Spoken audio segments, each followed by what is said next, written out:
Mari belajar dari Italia. Apa yang sebenarnya terjadi di Italia? Apa yang bisa kita jadikan contoh agar tidak terjadi di Indonesia? Kreatif konten ini berasal dari artikel warga Italia, dipersingkat dan dilengkapi data agar lebih mudah dipahami. Tahap 1. Kasus pertama diumumkan.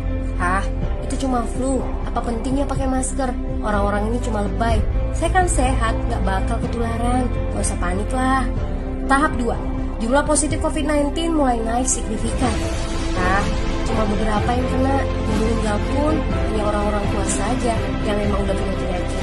Hidup seperti biasa aja lah. Pacaran, nongkrong bareng temen, jalan-jalan ke mall. Tetap lanjut.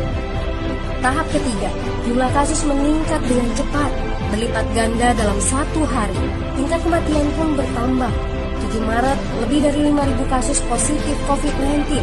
Zona merah diberlakukan di Italia. Wilayah yang dikarantina hampir 25% dari luas Italia.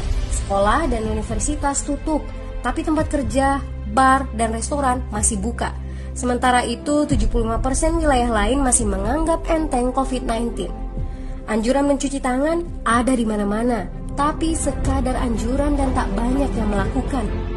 Tahap 4. Jumlah kasus meningkat pesat. Sekolah dan universitas ditutup selama sebulan. Darurat nasional pun diberlakukan. Rumah sakit menambah kapasitas, seluruh kamar dibersihkan untuk memberi ruang bagi pasien COVID-19. Tapi tak ada cukup dokter dan perawat. Ada terlalu banyak kasus pneumonia, terlalu banyak pasien perlu ICU, tapi ruangannya sudah habis, ventilator habis. Pada titik ini seperti kondisi dalam perang. Dokter harus memilih siapa yang akan diobati berdasarkan peluang bertahan hidup. Itu berarti pasien lanjut usia dan punya penyakit bawaan seperti hipertensi, diabetes, stroke tidak masuk prioritas karena tidak ada lagi ruang. Sistem layanan kesehatan seketika runtuh. Tahap 5. 9 Maret mencapai lebih dari 9.000 kasus. Seluruh kota Italia lockdown. Orang-orang bisa pergi hanya untuk keperluan darurat dan dalam pengawasan ketat. Semua bisnis masih dibuka karena jika tidak, ekonomi akan runtuh. Itu kebijakan pemerintah. Mulai ada ketakutan, orang-orang mulai memakai masker dan sarung tangan. Tapi tetap saja, ada anak-anak yang merasa jagoan, masih ingin uji nyali. Pergi ke restoran rame-rame, hangout bareng, minum-minum dan lain sebagainya. Tahap 6.